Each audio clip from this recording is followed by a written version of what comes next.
दोस्त रख लिया था, इतनी तो समझदारी नहीं रही।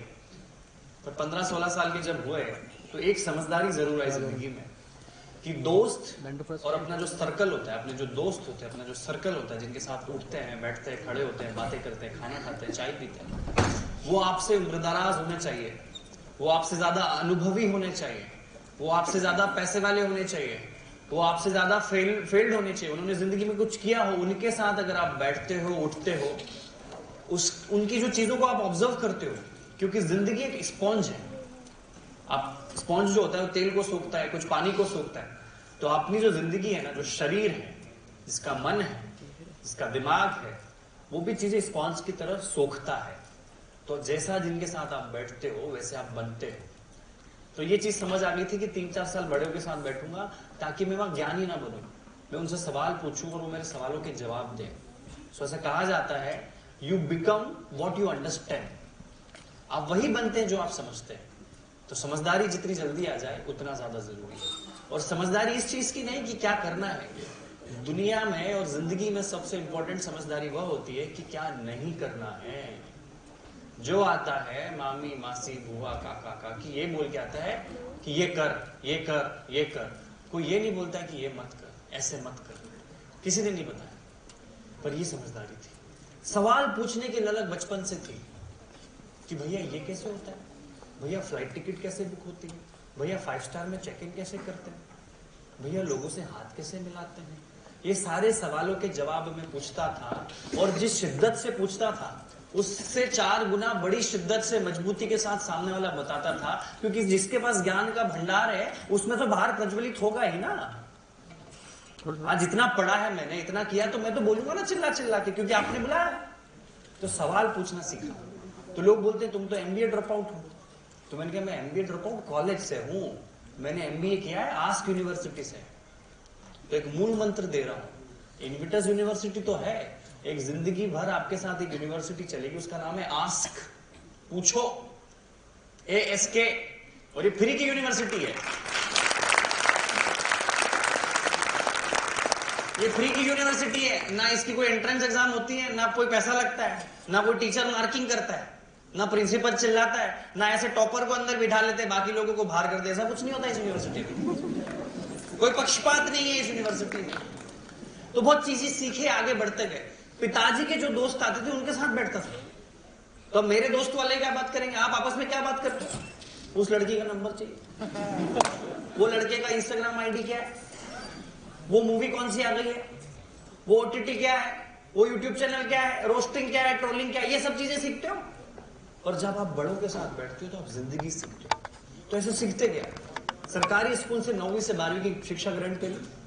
10वीं तक सब लोगों के पास अपनी आजादी होती है, पर 11वीं के बाद आपकी थोड़ी फटने लग जाती है कि अब जिंदगी में कोई सब्जेक्ट चुनना पड़ेगा। करेक्ट। तो 65 में से 64 विद्यार्थी जो मेरी कक्षा में थे उन्होंने फिजिक्स, केमिस्ट्री, मैथ को चुना। क्यों चुना? क्योंकि उसका बेस्टी फ्रेंड जो है ना, उसने भी मैथ्स लिया है।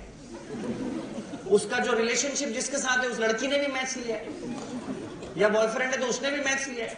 बट मुझे पता था जिंदगी में 11वीं 12वीं तो चलो बॉयफ्रेंड के गर्लफ्रेंड के भरोसे निकल जाएगी, पर आगे की जिंदगी थोड़ी निकलेगी बेस्ट फ्रेंड के भरोसे।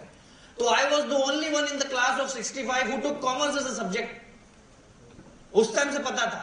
तो ये अकल कहां से आई? क्योंकि अपनी जिंदगी में जो दोस्ती थी वो अपने से 3-4 साल बड़े लोगों से थी। अगर आपको दुनिया से आगे चलना है तो दुनिया से सच में आगे चलना पड़ेगा। 4 साल बाद का देखना पड़ेगा, 5 साल बाद का देखना पड़ेगा। पर मैं सच में रैंचो था। 3 इडियट्स मूवी देखी होगी आपने। 11th कॉमर्स था, 12th कॉमर्स था, स्कूल सेम था, पर मेरे सारे दोस्तों फिजिक्स, केमिस्ट्री, मैथ्स में बैठते थे। तो मैं सिर्फ 11वीं 12वीं की परीक्षा देता था कॉमर्स की, पर 11वीं 12वीं मैंने फिजिक्स, केमिस्ट्री और मैथ्स पढ़ा। तो रेंचो तो मैं था। और कोई टीचर कुछ नहीं बोलता था। तो ये चीज जिंदगी आगे बढ़ती गई। अब 12th के बाद क्या करना? तो 12th कॉमर्स के बाद आदमी को लगता है तो सीए कर लेगा कॉमर्स का बच्चा, या बीकॉम बीबीए करेगा। आज तो नया भाषा आ गया, बीकॉम को थोड़े अच्छे कपड़े पहना दिए और बीबीए आ गया है। तो वही भाई, एक छोटा सा गांव का बच्चा था बीकॉम, उसको जींस टी शर्ट और जैकेट पहना दे दो बीबीए हो गया। पर पैसे 50,000 पड़ गए। 11वीं की और 12वीं की मेरी फीस थी 950 रुपए साल। मैं सरकारी विद्यालय में था। बीकॉम की फीस मेरी थी 1 साल की 1200 रुपए, और मैं जनरल कैटेगरी में था। अगर कोई और कैटेगरी में होता तो उल्टा सरकार पैसा देती है कि लो 20,000 हो गए।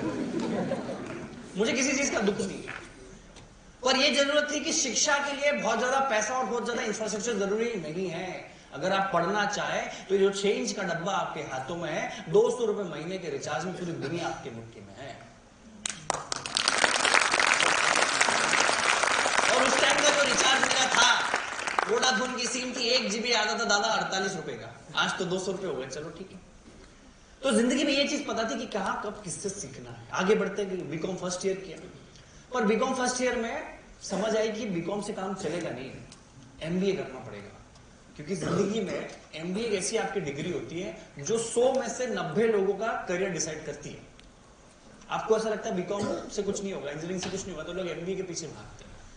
तो एमबीए के बाद आदमी को लगता है अब तो जॉब करनी पड़ेगी, या इसके बाद तो कुछ मिलेगा ही नहीं, तो एमबीए आदमी जिंदगी में सीरियसली करता है। बीबीए, बीकॉम, इंजीनियरिंग तो ऐसे बहते बहते हो जाती है। तो I started preparing for CAT and GMAT first year में। आर.एस. अग्रवाल की इतनी मोटी किताब होती है, अगर आपको पता हो हाथ खड़ा करो किसी ने देखी हो। बहुत बढ़िया, सब तुम भी यही हो, हम भी यही हैं। तो I started solving, I was reading.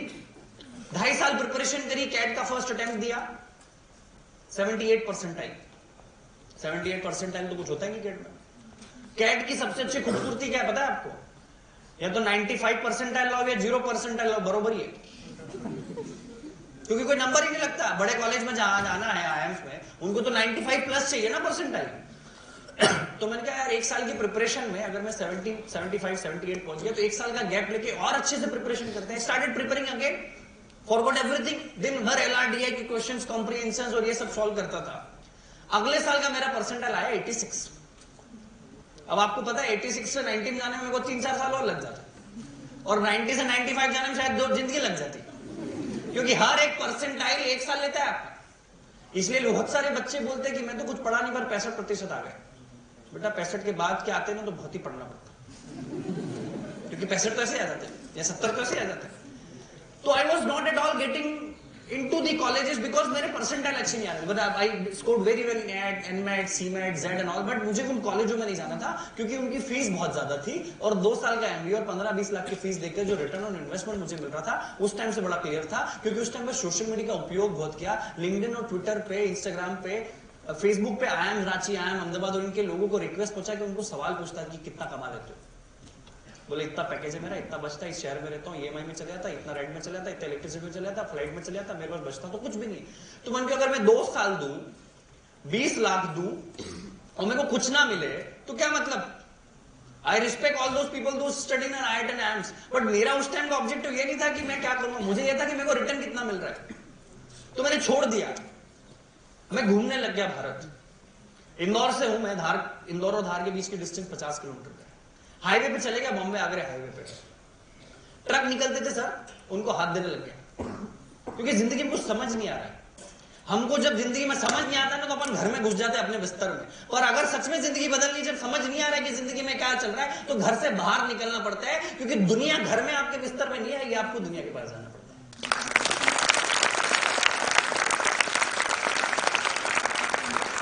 जब समय अच्छा हो तो 10 गुना ज्यादा काम करो, जब समय बुरा है तो 20 गुना ज्यादा काम करो। तो जो ऊपर के 10 गुना अच्छे काम करे ना आपने ज्यादा, वो बुरे समय को रीइंबर्समेंट कर देते। ये समझ आ गई थी जिंदगी।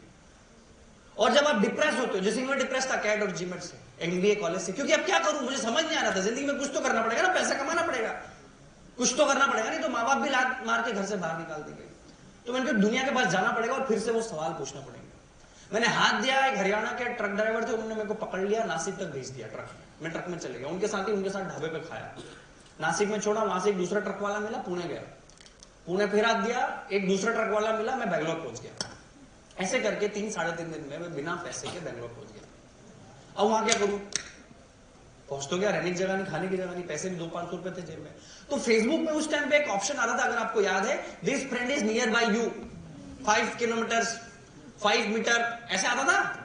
तो सेम मैसेज को कॉपी पेस्ट किया है, my name is Praful Billore, I just landed in Bangalore, would like to catch up with chai. अंग्रेजी आती थी क्योंकि कैट जीमेट में पढ़ी थी ना। तो एक चीज क्या सीखने को मिली कि कोई भी चीज आप कर रहे हो, ये टॉक भी आज सुन रहे हो, आज फायदा देना दे, 4 साल बाद फायदा दे देगी। तो एवरीथिंग मैटर्स। तो जो कैट जीमेट की तैयारी मैंने एमबीए के एडमिशन के लिए करी थी अंग्रेजी की, वो मैं ट्रक ड्राइवर से उतरने के बाद जब किसी के घर रहना गया वहां यूज करी। तो उनके यहाँ 2 दिन रह लिया, अच्छी बातें करी। अब आदमी किसी के कोई रिश्तेदार आता है ना तो 2-3 दिन तक झेल लेता है,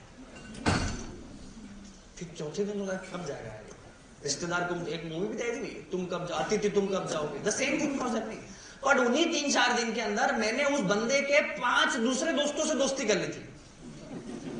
एंड अब मैं अगले बार जब अगले इंस्टॉलमेंट का रहना था तो मैं उसके एक्स के वाई के फ्रेंड क्या रहा। ऐसे करके I spend 17 days in Bangalore without a single penny.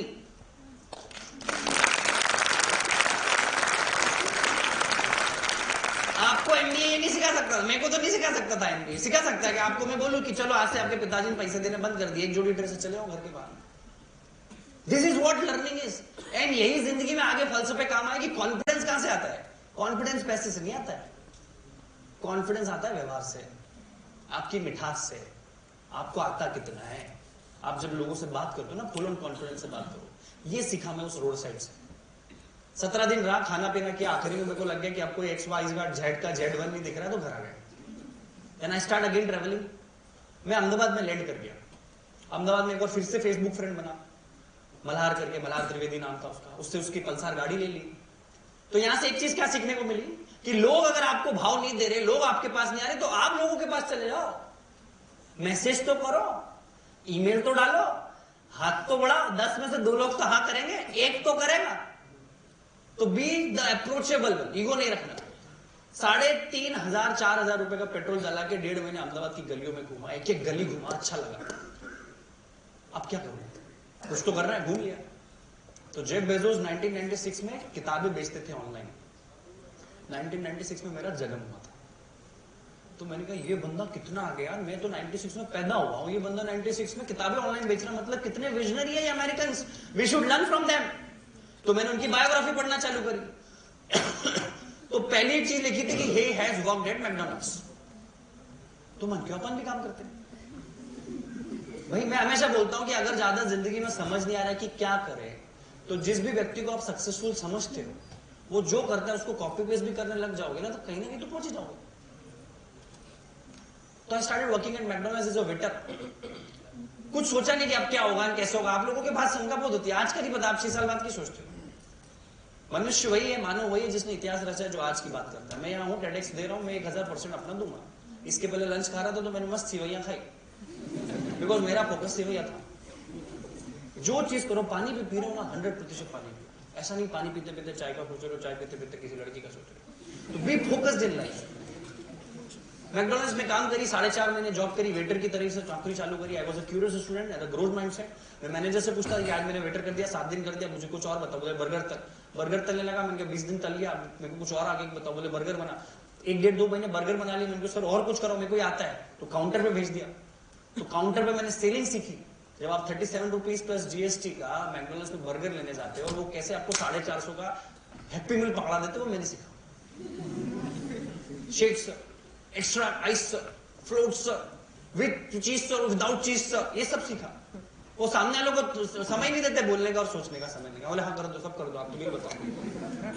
तो 37.5 रुपए की चीज को 370 कैसे बनाना। I learn from McDonald's and I learn कि कैसे इंटरनेशनल चेन, ग्लोबल चेन बनती है। अब 4.5 महीने हो गए, कहीं पहुंचने के लिए कहीं से निकलना नहीं पड़ता है। मेरे दिमाग में आ गया कि यार मैकडॉनल्ड्स बर्गर बेच सकता है, तो मैं भी कुछ तो बेच सकता हूँ। करते क्या, तलते और बेचते। तो मैंने सोचा क्या चालू करूं। तो मैंने सोचा कोई रेस्टोरेंट चालू करते, बढ़िया इंटीरियर, रोडिंग बोर्डिंग, फर्नीचर लगाएंगे। तो हाथ तो कर ली, फिर पैसा जोड़ा एक इंटीरियर डिजाइनर से बात करके। तो the price was coming around 15 to 20 lakh sir. तो मुझे यार ये तो नहीं हो पाएगा। पापा से चलो 15-20 लाख एक बार मांग लूंगा, और फेल हो गया तो अगली बार 15 रुपए भी नहीं देंगे। तो मैंने सोचा dream big, start small, act now. ये फिलॉसफी जिंदगी में रखना। बहुत बड़ा सोचो, सोचो हाथी खाना है, सोचो, हंसो मत, सोचो हाथी खाना है। या कोई है जो हाथी खा सकता है? मैं खा सकता हूं। मैं हाथी को 5000 टुकड़ों में काटूंगा, फड़ फड़ फड़ फड़ फड़ फड़ फड़, एक एक टुकड़ा रोज खाऊंगा। 5000 दिन में खा लूंगा। अब तुमको हाथी भी खाना है, आज भी खाना है, तो गलत है। जिंदगी में सब कुछ संभव है। अगर बहुत बड़ी इमारत ऑडिटोरियम बनाना है ना, तो आज की कुर्सी तो ले आओ, कल दूसरी कुर्सी लाना, तीसरे दिन टेबल ले आना, चौथे दिन माइक आ जाएगा कहीं से, पांचवें दिन ये लोग आ जाएंगे जो ये सब कर रहे हैं, अरे है ना। आज की अगर ईंट ला के नहीं रखी तो कल की रेती गिट्टी भी नहीं आएगी।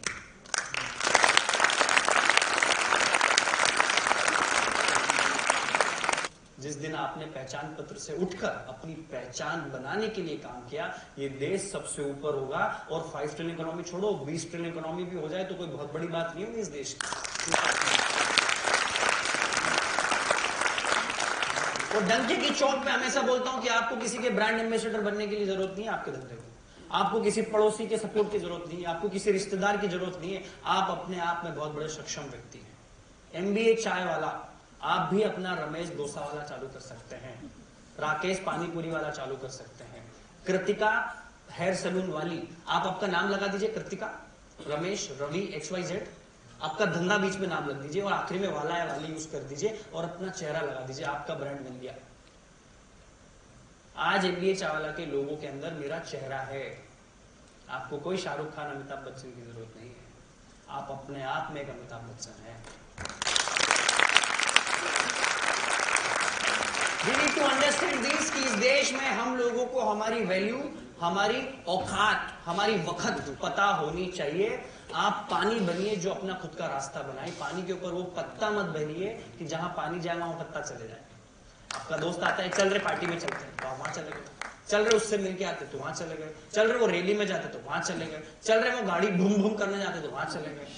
You need to value your time, you need to value your energy, you need to value your relations. और जिंदगी में आपको एंटरप्रेन्योरशिप ये नहीं सिखाती कि आप कितना पैसा कमाते हो, एंटरप्रेन्योरशिप ये नहीं सिखाती कि आप कितने प्रसिद्ध हो, एंटरप्रेन्योरशिप ये नहीं सिखाती कि आपको कितने लोग जानते हैं। एंटरप्रेन्योरशिप आपको एक बेहतर इंसान बनाती है। और बड़ा आदमी सच में वो है जो अपने आसपास वाले लोगों को कभी छोटा महसूस ना होने दे, वही बड़ा आदमी है।